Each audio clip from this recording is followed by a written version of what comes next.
All right.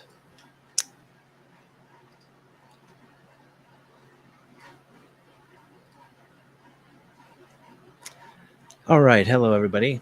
Welcome to the show. Um, for those who have watched any of these others, this is a little bit of experiment I'm doing. But I'm going to tell you a little bit more about the experiment today and why I'm doing it and that sort of thing. So I have my screen shared, and let's get started. So the idea is I spend a lot of time thinking about developer experience and developer experience concepts. And one best way to learn more is to go out and try other experiences and see what it's like to onboard. So, uh, my name is Jason. I work in developer relations. Think about this quite a bit. A couple of ground rules on what I'm doing here and sharing this. It is important to be kind if anyone comes and joins. We are looking at the work of other companies, other products, and having a really good developer experience is hard work. So there's no intention to be any disparaging or point out or dwell too long on the flaws of whatever it is I'm trying out. Some of it might actually be my fault in onboarding, and there's only so much that anyone can do in any given day. But that is the spirit of this growth-oriented kind of mindset that if there are opportunities to improve, I may point those out, and kind of partially as a take a note of, hey, this is something I should look at things that I work on myself. So that's really the spirit of this. The other kind of truism that comes up from time to time is this notion of 333. Definitely harkens back to marketing communications area concept. But really, this is inspired by an API Days talk from 2012 that talked about using this sort of mindset as a litmus test for a developer facing product. 3 seconds to understand what the API is for, 30 seconds to find an entry point, 3 minutes to create an account, execute call, and use the result. I'm a little more forgiving than maybe that amount of time. So, 30 minutes seems reasonable to me as a time to get to a hello world, hopefully leaving me with a positive impression that I can take forward and continue to explore. Participating in some hackathons. It's Hacktober after all, as a way of learning and experiencing a few new products I haven't looked at before. And so that is the spirit of all of this. A couple of other things to point out. Part of the spirit of this is also a notion sometimes referred to as friction logging, keeping a log of what the experience is like, not only to achieve a goal, but also what causes frustration along the way, things that feel complex or perhaps unnecessary, creates an inefficiency in onboarding experience. Anything that really just can't get your head around very quickly is an opportunity for improvement. Or if you just get stuck to the point where you don't know what the next step to take might be, that is a little bit of a problem. So friction logging is really a good opportunity to kind of include new people from a team on a product you might work on, to just learn from those friction experiences and make small improvements. Sometimes it doesn't require 3 months worth of development work. It just requires a little bit tweaks here and there, if you're regularly auditing the health of a particular product or anything like that. And then the one other idea here is that recording the sessions can sometimes be a little bit easier than a written log and screenshots and things like that. So that's what this is all about, right? So I'm live streaming my experience because I can also get a recording as a side effect. Maybe some other people chime in and notice things that I don't along the way is kind of another reason why I figure learning in public is not a terrible thing to try out. So that's what I'm doing here. When releasing a new feature or a new product, customer zero is another concept for improving adaptability. So before some customer tries something out that you're building, have someone who you have easy access and can borrow 30 minutes of their time to try to test things out, right? It's a little bit better than testing in production as a means, and it's not a replacement for quality control, but it does give a real world example of smoke testing. Like, does this all work together in the real world if somebody was trying to do something? And it's very important to remove that curse of knowledge. If you're the one working on a product, usually you want someone else to have that feedback because they don't have all the preconceived notions. So hence, I'm looking at deliberately so, products that I don't work on and haven't tried out before, because then I might not know a whole lot about it. So I can really, play that part of somebody who says, hey, go take a look at this thing, and then having no experience whatsoever, see how far I can get in a day or two. Mirroring real world scenarios is very important. Throwing unexpected use cases is something I like to do quite a bit in sort of that developer experience testing. In terms of schedule and what we're doing, I've been trying to keep to shows at 3:30 p.m. Pacific time. It just seems right for the 3:33 model. Not every day, every couple of days. I'm kind of moving around based on what my schedule allows. I am streaming to both Twitch and YouTube, so feel free to subscribe on either of those channels or watch the recording after the fact. And I'm working on pushing out website developerxp.com, where I'm keeping a lot of my kind of show notes, experiences, and things like that. But that's also a place where I'll put the schedule and probably give an opportunity to sign up to get notifications when the next show is going to be scheduled, especially since I'm a little bit more ad hoc at this point.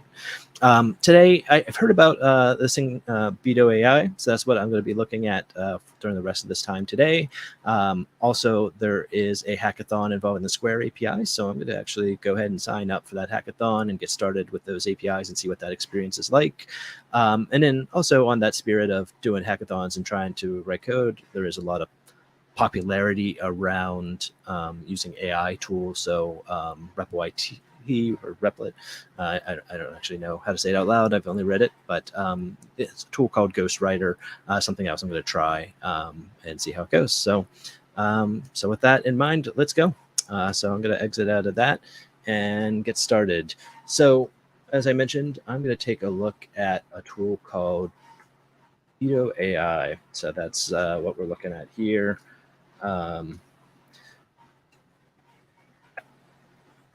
What interested me about this right off the go was create code 10 times faster using ChatGPT. So for code generation, things like that, there has been speculation. I'm kind of curious in practice what that looks like.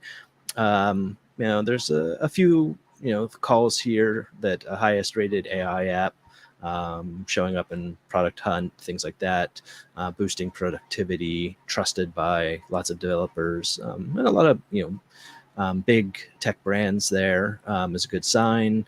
It looks like it jumps right into a video demo. I don't typically watch videos to learn, so I'm going to kind of skip over that. For me, I really want to see it with me trying to do something, is usually where I start from. Let's see, this example looks like maybe it's a plugin to your IDE of choice. I do typically use VS Code. Here's a bunch of testimonials. Security is definitely important here. I am on my personal device. This is not a work-related project or anything. And that can be a concern if you're using any sort of generative AI technology to write code. What license was it under? If you're working in an open source project, then there's less of a concern. But if you have something proprietary or something going on of that sort, that could be very concerning. But it does have a free trial option, and to me, that is the way I want to go. Install on all IDEs by JetBrains. The JetBrains products are great, but I don't currently use them. VS Code is my way to go.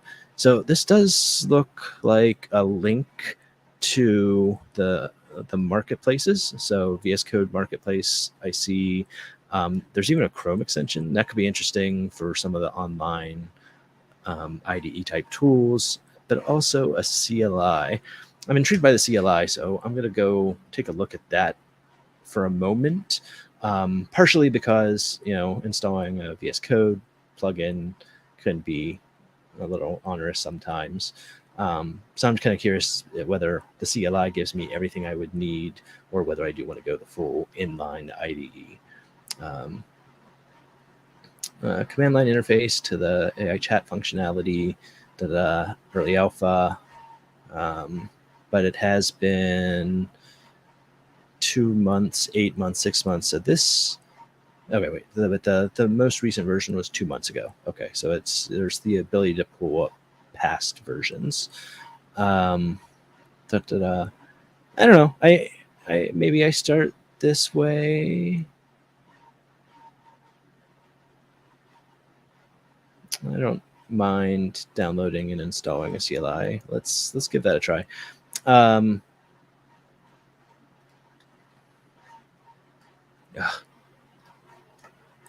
all right.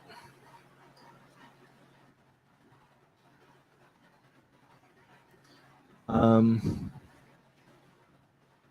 I guess I can go ahead and install. So I mean, I think in terms of my 333, I kind of have an idea what to do. Although now I'm pausing for a moment because wait, this is telling me to install a CLI, but I don't even have an account yet. Maybe I'll go ahead and do the VS Code one after all. All right. So a reasonable amount of validation that others are using it, so I'm not as concerned.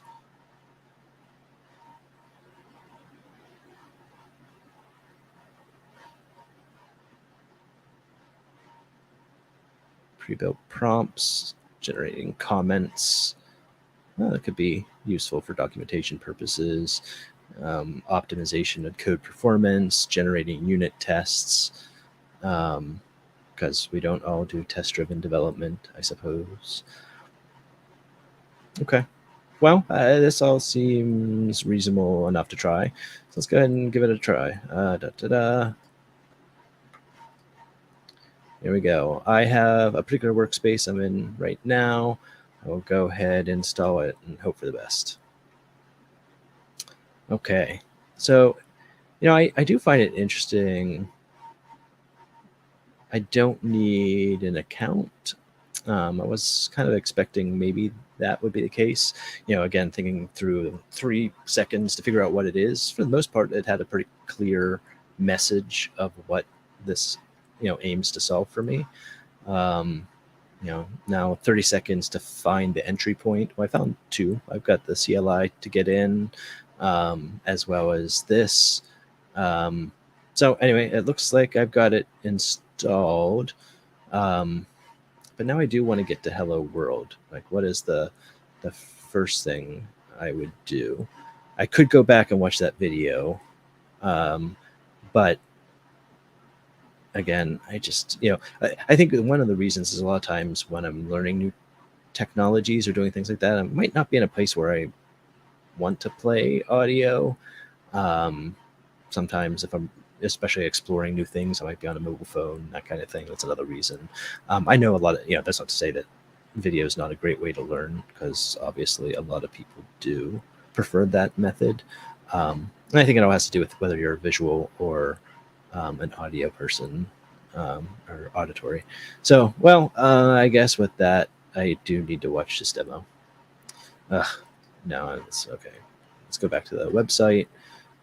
Well, actually, let's check the docs out. Let's see what the docs have to say about this. Getting started. Perfect. That is where I want to go. There is a 2-minute video overview. Is there a transcript? Let's see. What I can do. Yeah, I'm through that. Installing. Step-by-step instructions. I've already installed it. Okay, click the logo to launch the extension and complete the setup. Oh, okay, so there we go. So over here, I'll click the extension. Okay. All right, so here's now where I have to sign up for an account. Okay, fair enough. So we'll do that. Remember me.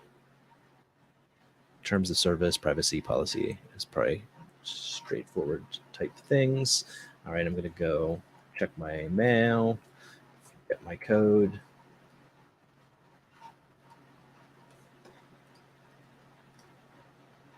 Okay, guess I gotta give up some identity information, not a problem. Let's get started. Create a workspace. LibreXP.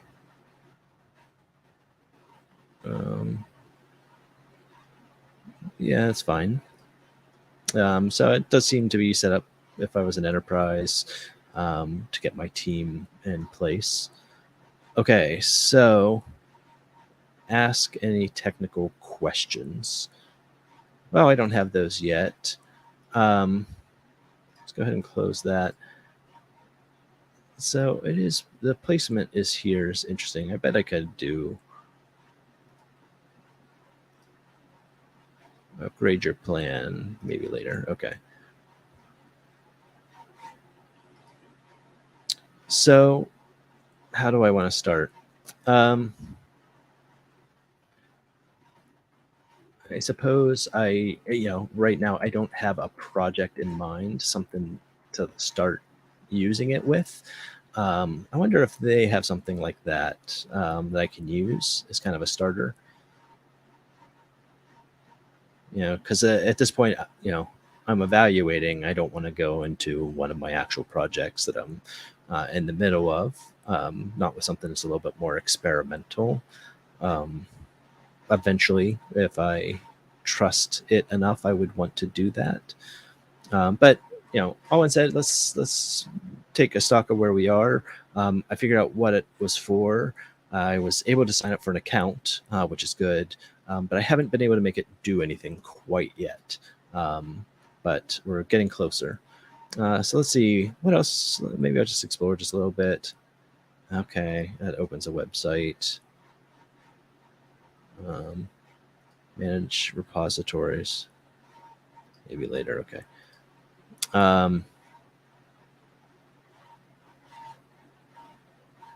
Okay, so to a certain extent, instead of me jumping over to my web browser, this gives me an opportunity to, do a few things. Okay, well, there's a hackathon I was looking at. Let's say I wanted to, okay, let's start a new Svelte project with TypeScript and Svelte kit.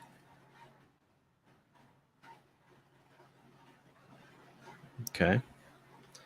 So it's giving me some instructions. Let's see. Usually, so this is a scenario that happens for me quite a bit where I'm like, oh, what was this last time I did? um, let's see.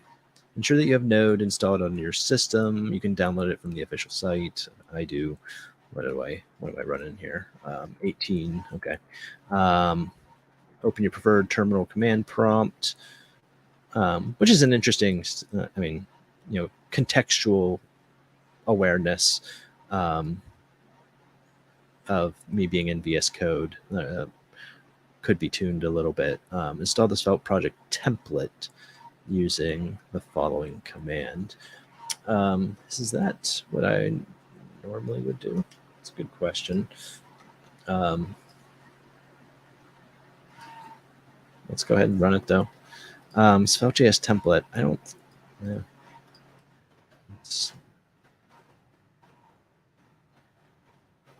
Yeah, sure.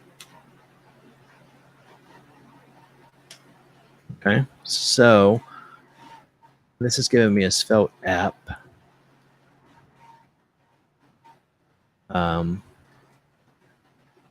Svelte next. I don't know that is.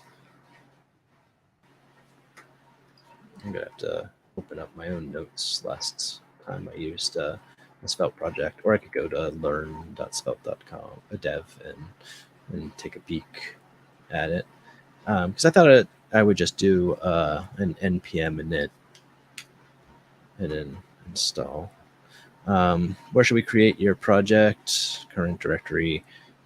Yes. Well, okay, this is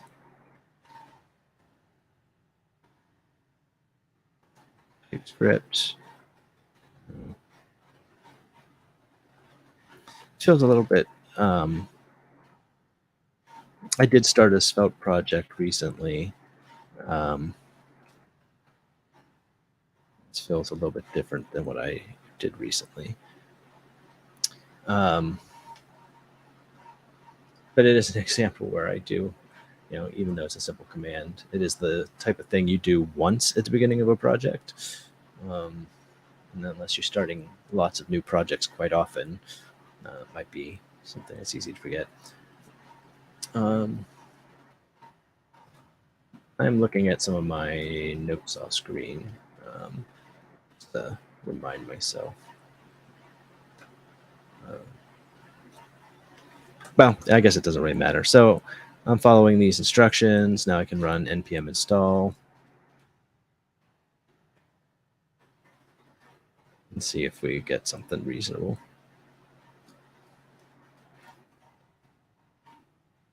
Because if we do, in many ways, that is proving a point, right? I just did this in my IDE, whereas I was trying to fact check it from my own personal notes. But okay, so it says it's got something up and running over here, which seems to be the right thing. All right, so the user interface here, I'm still trying to get used to. I'd like to see a little contextual help here, just so I know what happens if I hit that button. I guess I could share these results. I could ask a different question. Is this like clear? Because I'm done with what I had, was that useful? Yeah, let's go ahead and say that was useful. But now I want to clear it. What does plus do? Oh, okay. Can I go back? History? Okay, so I could go back. All right, let's see what this does. Delete a session and its content for all users in the workspace. Okay, so I suppose if more than one person is working on a project, the fact that I looked this up becomes available to other people on my team. I don't know if I need that as opposed to it being individualized, but that's okay. And if I come here, it sort of clears it out of the way, and then I can close it and go about my project. So let's say I'm working on this project. Yeah, I think some of this is an older template. So let's just do a little bit of fact checking. Go over here, and I wanted to start a new project. Does this even tell me? I forget if it does. npm init svelte. Oh, or actually, if I look at Svelte kit,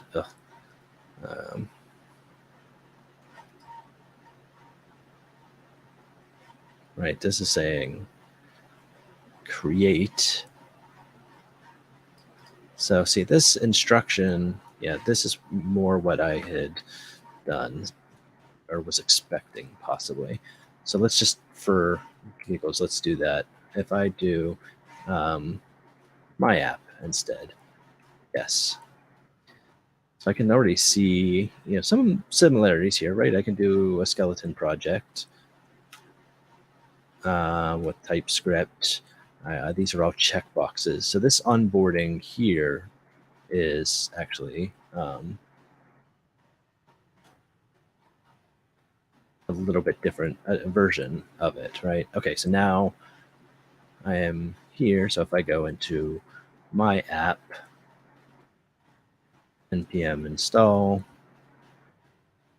they tell me about the commit. They also give me the run dev open. So it's just for interest's sake. We're more or less getting the same result. But what about the code base? So if I look here, my app versus Svelte app, because there's that scripts directory and set up TypeScript was the thing that jumped out at me as being a little bit different. Here, what about source? Over here, you got lib and routes, whereas the more modern one, just routes. So there is no lib at this level. I think the recommended way of doing it has changed. I guess that's the problem with any technology product, right? Is it's, especially something new and a little bit more cutting edge. So I've got a route there, whereas in this version, same thing, but app svelte, app HTML, and this has app.d.ts. So I think one of the things I just discovered here was, that, starting this new project, I don't know the source of this information, but it did give me more or less an older answer. And I end up, even from a project initiation point of view, with two different results. I mean, they both potentially work, but this is a little bit more consistent with what the docs do now, whereas, or I should say, my app is the one that's a little bit more consistent with the way things are done now, whereas the Svelte app is an older template that it built it from. Whether or not that makes a difference is a thing I could discover along the way. Okay. Well, that's interesting. Okay, so let's keep going and trying to do something interesting, or maybe. So, in the 333 spirit, I got something up and running, so that's progress. And I think it helped me find the instructions faster than I could go through my own notes or the website. Though, in fairness, it was right on the homepage of the SvelteKit docs what steps I should take for doing the install. So maybe that's a contrived example. Let's see what else I could do if I go through some of these docs and get some better examples of something I might actually need to do. Generate code is an example of something I would probably want to do. So like at the top of the show, I was talking about creating a schedule for the website, what it should look like. So let's say I want to do that. Implement a simple REST API in Go. Maybe that's not it. Can I give it like a tailwind instruction?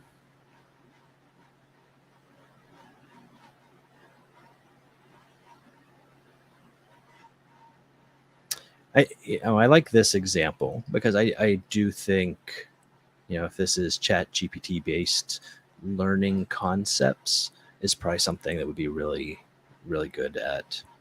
For me, the productivity of setting up, if I don't have to deal with CSS and I can find something that comes up with really good examples for how to do components and widgets, I can imagine that being very valuable.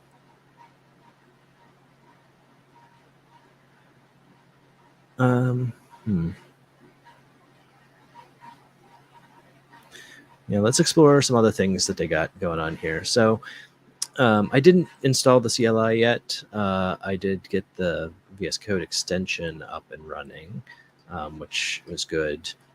Let me. I don't know why that's there. Let's get that out of the way.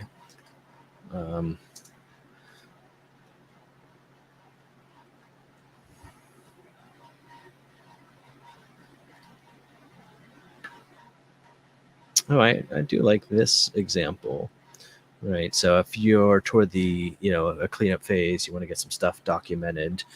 This seems like a really great way to do it, or at least to get that, rough draft in place, and then you can kind of tweak the explanation with any details. I can imagine that being very handy. Let's see, what is it? Templates. What are the templates about? So to a certain extent, maybe I'm now also exploring, what is kind of the range of things I can do with the tool. Generate the best possible response. Yeah, so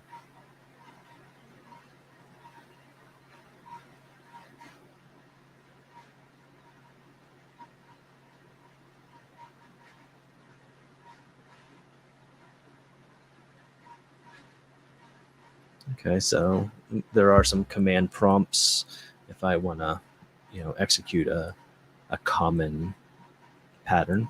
I like that. I might be at the point where maybe I do watch some of those videos just to see how people are doing it. So let's look at this one. Tell me about the standard templates.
Mm.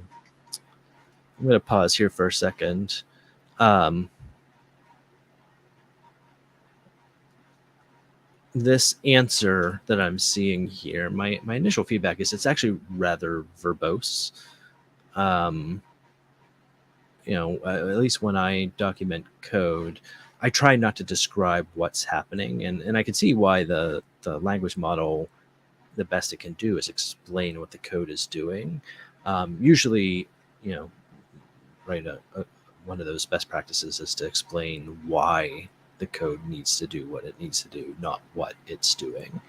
Um, and I can see that the reality versus expectation of what this is doing. Like I love that idea of, I can generate some comments, um, you know, but the why or what the ranges are. So like that, maybe this is not the greatest example, in terms of um, the problem it's doing, but knowing, you can only store a character, like a string up to this size, or you can only send this number of arguments. I would, if the available label is right, it takes a force boolean as a parameter, but how far do I have to redefine that out? Right. Um, right. If there is an error, it will log the error message. That's not going to be very helpful, in terms of documentation. Um, so generating comments would definitely need to be a little bit more tweaked to get the right kind of result, I think. And that page we were just on, the art versus science, that makes sense to me, right? It's what the prompt is. So maybe the template isn't working the way I would think it is.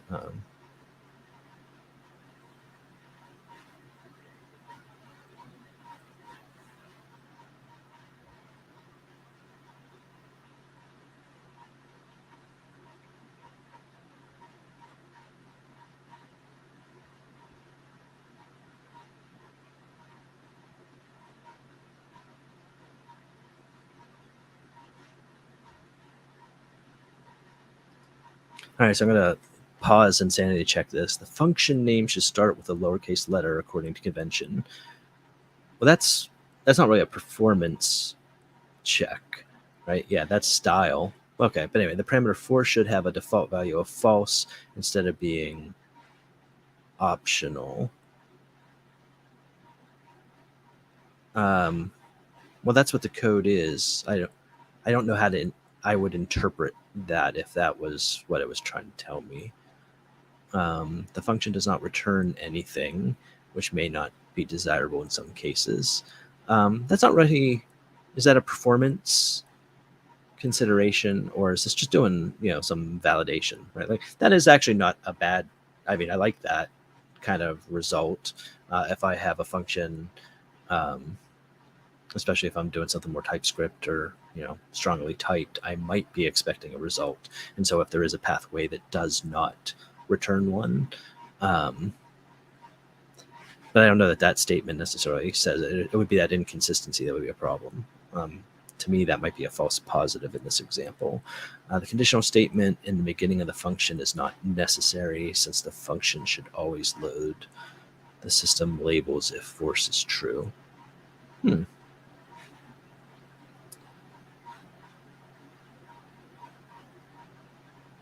So let's see. So this available link is greater than 0. Yeah, I don't think that result is correct either. The map function could be replaced with a for each loop, since the returned array is not used. That's an interesting one. I don't know whether there is a performance consideration between map and a for each loop. Um, but could be replaced with a for each loop, since the returned array is not used. Available labels, but it is used. It's set here. So that's incorrect as well. Okay, that's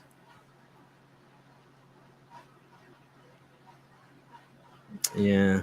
Okay, that's a little concerning. Eh, eh, You know, uh, whether it's valid or not is maybe not really the concern. If it's getting me to consider whether or not, like these are things maybe that are really worth considering and validating. I think it's the maybe the phrasing of this, right? So I think a really great result would be almost like a checklist, right? Like here's you build a function. Here are things that commonly lead to errors that has been built with the context of the code you have. So like what I was saying, like the way it suggested, like, hey, this thing's not used. It should know based on the language that it is actually being used. It's setting it on the root object or something. So there's maybe a little bit of a misinterpretation of what that variable is, result is being treated. But like if it, you know, as opposed to it being a statement of do this, it would be nice if it was a little bit more of a check this or verify this. And some of them are written that way, and I think that could be helpful. But I think you have to definitely set the expectations that that's what the purpose of it is. That this is not magic. It can be a tool and an aid, and I think some of the language suggested that that's the case. So okay, so anyway, so that gives me some more examples um, of how it can be used. Let's see, what else do I want to check? Oh, there's a Vim plugin. Great.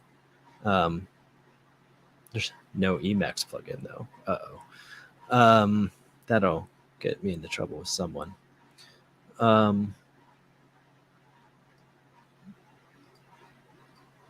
Video library. Okay, so they definitely have leaned in a lot of videos. I think this is actually a great way of presenting this information. Now, I know I kind of said I didn't want to listen to it at first, but being able to see the results and really understanding what it's doing and giving some examples, it's much more important to be able to see that UI and how it's changing. I think that is much more effective than written text. I think that is the right choice, that they have kind of leaned into that and put videos throughout the docs. That's really smart, and well done, right? I mean, it makes sense. Okay, especially since a lot of them are bite-sized videos. Okay, I think that's all I'm going to cover for today. I haven't really looked at the dashboard or anything like that. So okay, so they're using Gitbook for their docs, which is interesting. Let me go back to the main homepage for a second. So taking a step back, if I'm doing an evaluation, is this tool right for my team or not? My first half hour has been generally positive. I can see some, you know, places where setting expectations is super important, but other than that, seems reasonable. Pricing, there are certain things you get for free. I guess there's probably maybe a better language model that might make it worth upgrading. 100 requests per month. How much does wait, this says unlimited and this says 100. So I wonder, because I can imagine burning through some of those requests pretty quickly. Like if every request for a comment for every function, any library of any substantial size, that could add up quite a bit. But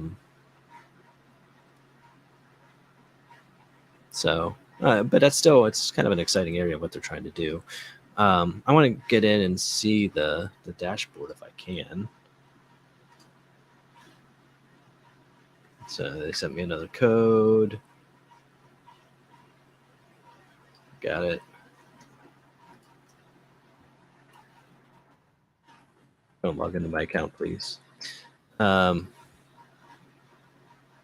happens when I sign in this way?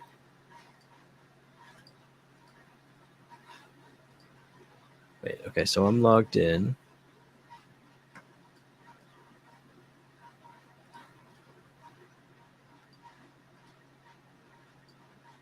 Did that something went 595? Yeah, okay, I got a new code. Trying it again. Okay, so this is my workspace. I'm going to click sign in. It did not.